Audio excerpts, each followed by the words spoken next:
baha guys. Dito ako sa bundok guys. Diyan kami. Yan. So, pababa na kami guys. Ay bibil lang kami. Yan yung ating ano. At yung mga tanim namin guys. Yung pababa guys. Baka nahamog na. Tama mo guys yung mga kamuting kahoy ko. May katumbahan. Namin guys.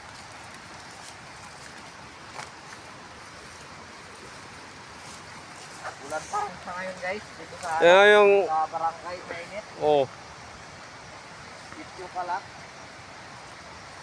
Ingat kayo dyan sa mga napaan dyan. May magbugar. Kayo dyan guys.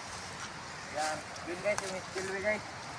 Yan yung spillway. Grabe kalakas. Dito, halos hindi ay maka ano, kagalaw dito. Ayun guys, oh, yung spillway. Yun guys. Ayun.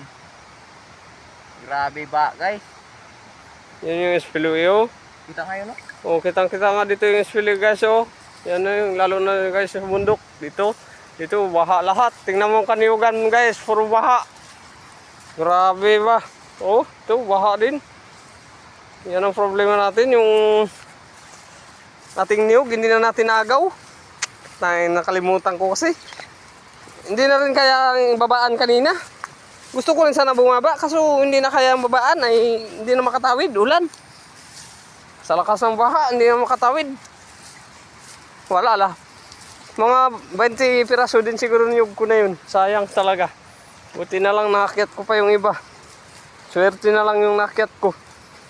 Pati motor ko naagos guys. Pagligpit na ako. Trabaho kasi ako yun. Ah, sabo ka? Oo. Pagbalik ko naman yun. Ah, sige. Kainumin kita. Dito man ako sa bundok. Baka magdiretso ako kila Kambal. Baka nakuha. Diyan na yung sahod ko. Makatawid pa kaya motor ko? Ang tanong. Hindi yun. Ha? Ako mong dala yung motor mo. Bakit?